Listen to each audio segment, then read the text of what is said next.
के मंच पे हमारे बहुत आदरणीय, लोकप्रिय, एक बहुत गरीब घर से उठा के जिन्हें प्रधानमंत्री जी ने प्रदेश का मुख्यमंत्री बनाया, श्री नायक सिंह जी सैनी, हमारे आज के सभा के आयोजक कैप्टन अभिमन्यु जी, मेरे साथी बहुत एफिशिएंट मिनिस्टर डॉक्टर कमल गुप्ता जी, हमारे विधानसभा में डिप्टी स्पीकर श्री रणबीर गंगवा जी, हमारे बहुत लोकप्रिय विधायक झांसी से श्री विनोद ब्याला जी, हाईली डेकोरेटेड टैलेंटेड हमारे आर्मी में जनरल, सब पॉलिटिकल आदमियों से भी मैंने ऊंचा कहूँ तो कोई गुस्ताखी नहीं, जनरल टीपी वत्सा, श्री सुरेंद्र पूनिया जी, बहन डॉक्टर आशा खेदड़, श्री अमरपाल राणा जी हमारे प्रभारी, श्री जवाहर सैनी जी, श्री रवि सैनी जी, श्री धर्मवीर रतेरिया जी, ईश्वर मालवाल जी, सोनू सियाग जी, श्री नरेश जांगड़ा, श्री अजय सिंधु जी, सतपाल शर्मा जी, श्री जयवीर माजरा जी, अशोक सैनी जी और श्री आशीष जोशी जी, महावीर शर्मा जी, प्रेम शर्मा जी और सामने बैठे नारो दल के की उपस्थित हाजिरी मेरे आदरणीय बुजुर्ग, नौजवान दोस्त, हमारी माताएं, बहनें व बच्चे, आज नारो की सभा में कैप्टन अभिमन्यु ने बोल के जो आज के नारो दल के में जो ऊर्जा दी है, जो हौसला दिया, उसके लिए मैं इनका बहुत धन्यवाद करता हूँ। मेरे से पहले स्पीकर ने अलग अलग बातों में बहुत चर्चा करा। देखिए, आज के दिन यह चुनाव मेरा और कोई कांग्रेस के कैंडिडेट का नहीं है। आज की जो परिस्थितियां बन रही हैं उसमें ये चुनाव देश की सुरक्षा, देश का आगे भविष्य और देश को आगे किस तरीके से बढ़ना चाहिए, इन हालात में ये मोदी साहब वर्सेज राहुल गांधी का चुनाव है। मैं दो बातों से आपसे अपनी बात कहूंगा कि आज हमारे अड़ोस पड़ोस में चारों तरफ जो दुनिया में हम देख रहे हैं, यूक्रेन में एक वार हो रहा है, गाजा में दूसरी जगह नरसंहार हो रहा है, वहां लोग खेती नहीं देख रहे, वहां लोग दुकान नहीं देख रहे, लोग व्यापार नहीं देख रहे, वहां लोग ये देख रहे हैं कि बच्चों की जान कैसे बचाएं। ऐसे हालात में चाइना एक तरफ ताइवान पे हमला कर रहा है, एक तरफ साउथ कोरिया की तरफ उनके जहाज जाते हैं, फिर समुद्र में 20 जहाज श्रीलंका तक जाते हैं और कह रहे हैं कि हिंदुस्तान को घेरने की तैयारी कर रहे हैं। अगर दुनिया के जो हालात हैं ऐसे हालात बन जाए तो मैं एक सवाल पूछता, क्या राहुल गांधी देश को बचा लेंगे? क्या इन हालात में अगर मोदी साहब खड़े होकर चश्मा लगा के अगर देखेंगे तो दुनिया की सारी ताकतें चाहेंगी ये नरेंद्र मोदी है, उनके भी वोट देने की बात है। आज इस वक्त जो यूक्रेन में युद्ध चल रहा था, हमारे 20,000 बच्चे वहां फंस गए थे और किसी दुनिया के कहने से पुतिन नहीं रुक रहे थे। यूएनओ ने भी कह दिया, तो भी इस प्रस्ताव को नहीं माना। जब हमारे प्रधानमंत्री श्री नरेंद्र मोदी ने कहा कि पुतिन छोड़ो, मेरे 20,000 बच्चे वहां पढ़ने जो गए रह गए, मुझे एक सेफ जोन चाहिए जहां तिरंगा लगा होगा, मैं उन्हें वापस लाना चाह रहा हूं।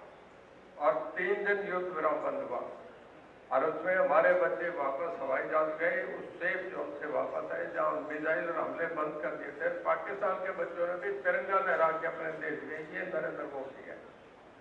तो हमें जो देख के करना है वो ये करना है कि इस वक्त देश के लिए सबसे बढ़िया प्रधानमंत्री कौन है। मैं बहुत बार, मैं 5वीं कैबिनेट में हूँ, 5 बार मंत्री रह दिया, कई बार विधानसभा में रह दिया, 1987 से मेंबर हूँ, मंत्री बन गया था, मेंबर पार्लियामेंट रह गया।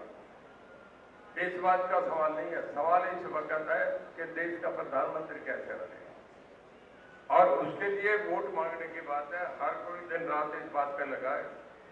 हमारे देश का बाहर क्या रुतबा है वो मैं बताता हूँ। मोदी साहब के आने के बाद एक बार हमारे विदेश मंत्री गए थे बाहर और उन्हें जब अमेरिका में उतरे तो एक चेक पॉइंट होता है, जाने से पहले ग्रीन, बड़े आदमी तो ग्रीन चैनल से लेके जाते हैं, वहां उनकी तलाशी दी गई, कपड़े उतरवाए गए, हिंदुस्तान के अखबारों में बड़ा शोर मचा था। आज हमारे प्रधानमंत्री जहाँ जाके लैंड करते हैं वहां उनके लिए गाड़ी लगती है, वहां का प्रधानमंत्री, राष्ट्रपति बुके लेके खड़ा होता है। ये हिंदुस्तान, तब के हिंदुस्तान में आज के हिंदुस्तान में फर्क है। हमारे अमेरिका में एक बार गए तो एनआरआई ने हमारे प्रधानमंत्री को बुला लिया था कि मोदी साहब का हम स्वागत करते हैं, जब भी जाते हैं बहुत बार मोदी साहब जिस देश में भी जाते हैं स्वागत होता है। शिकागो में एक बहुत बड़ा सम्मेलन था, 60,000 एनआरआई जो हिंदुस्तानी है वहां से। ट्रंप साहब को भी बुला लिया था, तब अमेरिका के राष्ट्रपति थे, पिछले ट्रंप की बात है। जब मंच पे चढ़े तो भाई कन्वेंशन है कि जब राष्ट्रपति मंच पे होगा तो जैसे हमारे एसपीजी का कवर होता है, वहां मैरिन्स का कवर होता है, यूएसए मैरिन्स, वो भी विड्रॉ हो जाती है। और जब मोदी साहब ट्रंप साथ साथ स्टेज पे चले थे, ये दुनिया की हिस्ट्री में पहली बार हुआ कि भीड़ मोदी मोदी करने लगे तो ट्रंप भी मोदी मोदी करें। ये हमारे नरेंद्र मोदी का दुनिया में आज समझा है। एक ऐसे प्रधानमंत्री का चुनाव कर रहे हैं कि जो जीतने के बाद पिछली बार का याद करो, नरेंद्र मोदी जब जीते प्रधानमंत्री बनने के बाद अमरनाथ गुफा में जाके सफेद चादर ओढ़ के बैठे थे, उससे शिव भगवान से प्रार्थना कर रहे थे कि मुझे ताकत, मुझे ब्लेसिंग दो, जिन लोगों ने बनाया मैं उनका कल्याण कर सकूं, भला कर सकूं। और एक राहुल गांधी है, बनने के बाद कोलंबिया जाएंगे, तो हमें थोड़ा ये देखना चाहिए कि देश के लिए सबसे बढ़िया कौन है। इस वक्त कोई एमपी का रोड का सवाल नहीं है, बहुत ये सब देख लीजिए।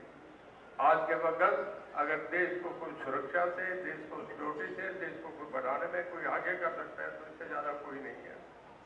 कांग्रेस का जिक्र करा मेरे से पहले कैप्टन साहब ने, कि कांग्रेस का इतिहास खत्म हो गया।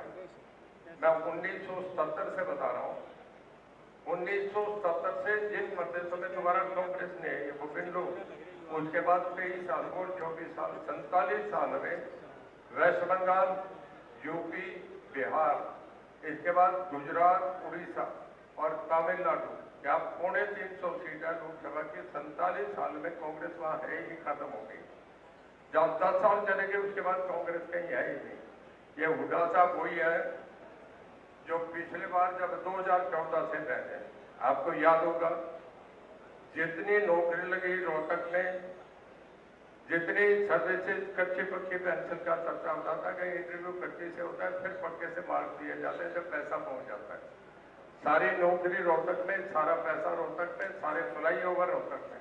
और 2014 के चुनाव में एक बगावत हो गई थी कि रोहतक वर्सेस अदर्स, रोहतक के खिलाफ आपका हिसार, जींद, भिवानी, सिरसा, फतेहाबाद, कुरुक्षेत्र, करनाल, अम्बाला, महेंद्रगढ़, फरीदाबाद, गुड़गांव सब खड़े हो गए थे। हुड्डा साहब केवल रोहतक के बाहर कुछ नहीं देखना चाहते। तो मैं आपसे ये कहूंगा, अगर हरियाणा प्रदेश का हम बहुत तेजी से आगे बढ़े, आज इस वक्त जो बड़ी जो नीति आयोग का कहना है, इस वक्त जो फास्ट ग्रोइंग स्टेट है, जो बहुत तेजी से बढ़ रही है बड़ी स्टेटों में, उसमें हरियाणा नंबर 2 है। और अगर सैनी साहब का नेतृत्व हमें ऐसे मिलता रहा और गुप्ता जी जैसी ऐसी बढ़िया टीम साथ रही, तो हम शायद हरियाणा देश में भी 1 नंबर स्टेट रह जाए। ये हरियाणा बनने जा रहा है। मैं दूसरी बात कहूंगा, एज कैंडिडेट देखें तो मैं मेरे लिए कुछ कहूँ ये बढ़िया बात नहीं। लोग कहते हैं आदमी ठीक ठाक है, और भाई जो जयप्रकाश है, आपको कहने में कुछ संकोच कर गए तो देवीलाल के जीवन में सबसे ऊंचाई के वक्त पे थे जब प्रधानमंत्री बन गए थे। तो एक ही बात से नुकसान हुआ था, जिस दिन महम बाई इलेक्शन हुआ, वो महम बाई इलेक्शन में ग्रीन ब्रिगेड ने पूछ कैसे करे थे और चांदी मैसी में गोलियां चली थी। उस दिन से तो देवीलाल को भी इस्तीफा देना पड़ा, और उस दिन ये उसका सरगना जयप्रकाश था। ये सारी भीड़ बैठे मैं सामने कह रहा हूँ ये था। और अगर ऐसे आदमी राजनीति में आए तो फिर हमारी यूपी बिहार जैसी राजनीति हो जाएगी। तो सोच के करना, कोई ऐसे आदमी का धर्म नहीं होता, कोई किसी से लिहाज नहीं होती, कोई किसी से नहीं। जो ये कह रहे थे झूठी थापी लगाने वाला आदमी है, इसका कोई काम नहीं है। मैं पिछले 3-4 दिन से देख रहा हूँ, हमारा इलेक्शन एक ब्राह्मण सभा का एक आयोजन हुआ, परशुराम जयंती पे 1000 से ज्यादा ब्राह्मण इकट्ठे हुए, मुझे बुलाया गया मौके पे, और प्रदेश अध्यक्ष, पूरी प्रदेश की कार्यकारिणी, सबने मिलकर फैसला करा कि आज से पूरा ब्राह्मण समाज परशुराम जयंती पे फैसला कराए, 1-1 वोट मोदी साहब को पड़ेगा। पूरा सैनी समाज, पूरा गुर्जर समाज, अलग 36 बरादरी मैं थोड़ा सा आपसे कहूंगा, जो थोड़ी कांग्रेस से याद करे बैठे उनसे आपसे एक बात बताऊं, मेरी बात सुन के आप सोच लेना। कभी चौधरी चरण सिंह को कांग्रेस ने मुख्यमंत्री नहीं बनाया। मैं वोट नहीं मांग रहा हूं अगर मेरी बात गलत हो। कभी देवीलाल को मुख्यमंत्री कांग्रेस ने नहीं बनाया। और अब मैं इस इलेक्शन की बात बता रहा हूं, सर छोटू राम के द्वैत को टिकट नहीं मिले कांग्रेस में, चौधरी बंसीलाल की पोती को टिकट नहीं मिले कांग्रेस में, और जिस कांग्रेस को छोड़ के मैं बाहर आया, मुझे बीजेपी जब मैं टिकट नहीं थी बाहर आया, लोगों ने मुझे बनाया सबके जमाते जब 25,000 से मनोहर लाल जी ने मुझे कैबिनेट में मंत्री बनाया। 5 की कैबिनेट बनी तो नायब सिंह जी सैनी ने मंत्री बनाया। और भाई लोकसभा का टिकट मुझे देखे तो हमें इज्जत कौन सी पार्टी दे रही है? जिस कांग्रेस को सब छोड़ के चले गए, उस कांग्रेस को मैं नहीं समझ रहा कि आप क्यों जबकि डाले, उस कांग्रेस को छोड़ देना चाहिए। चाणक्य कहता है कि हर आदमी को या तो राजा के पास जाके बसना चाहिए या नदी के किनारे बसना चाहिए, कभी रेगिस्तान में नहीं बसना। जब 36 बरादरी आज मोदी साहब के साथ खड़ी हो गई तो तुम वो एक्ट वापस हो गया, आंदोलन वापस हो गया, सारे कानून वापस हो गया, तो सब मामला खत्म हो गया। तो बगैर लोगों को बहकावे में नहीं आके मैं आप सबसे ये कहूँगा, आपका मैं दोस्त हूँ, मित्र हूँ, हमारे लिए हमारे आगे हमारी औलाद के लिए इससे बढ़िया कोई पार्टी नहीं, इससे बढ़िया कोई नेतृत्व नहीं हो सकता। हम एक एक आदमी नरेंद्र मोदी जी के साथ खड़े होकर उनका साथ दें। हम जब पानीपत की लड़ाई लड़े, हम हिंदुस्तान और चीन की बॉर्डर पे हम देश के लिए लड़े, तो फिर ऐसे प्रधानमंत्री के लिए हमें सबसे आगे उनके उनकी लड़ाई में साथ देना चाहिए। हमें देश के भविष्य के लिए काम करना चाहिए। मैं लास्ट में आपसे एक ही बात कहूंगा कि 25 तारीख को वोट पड़ेगा। उस दिन हर आदमी ये प्रतिज्ञा करने के घर के 5 मेंबर है, 7 मेंबर है, एक वोट भी नहीं रहना चाहिए। कई बार हार जीत 20, 30, 40, 50 हजार की होती है। अगर हम वोट 100% पोल कर देंगे, 70% पोल करते हैं तो 18 लाख में हमारे 10,500 पोल होंगे। अगर हम 90% कर जाते हैं तो 4 लाख वोट और बढ़ जाता है। तो मैं सबसे कहूँगा, जो परिवार कोई भी घर में हो, हर परिवार के जितने वोट हैं एक एक वोट पोल करें और नरेंद्र मोदी जी को हिसार के कमल का फूल ले जाके उन्हें भेंट करें। ये हमारी किस्मत है कि हिसार से 2 MP बन रहे, एक मैं बनूंगा और एक नवीन जिंदल बनेगा। और भाई आपसे एक कह के जा रहा हूँ कि रणजीत सिंह, हर सोमवार को मैं हिसार मिलूंगा। पहले मैं हर 5 तारीख को महीने में मिलता था, नाटों जोड़े जानते, मेरे पास बहुत आदमी जाते, मैं करता था, हजार आदमी सबके सामने काम करता था पिछले 16 साल से, एक दिन भी चूक नहीं हुआ। और आपसे वायदा करके जाता हूँ, हर सोमवार को मैं हिसार आपसे मिलूंगा। कोई भी आए, किसी बरादरी का आए, किसी भाईचारे का आए, किसी पार्टी का आए, हर एक के काम करूंगा। ये कह के मैं आपका बहुत धन्यवाद करता हूँ। जय हिंद, जय भारत। अब एक नारा लगाऊंगा, भारत माता की।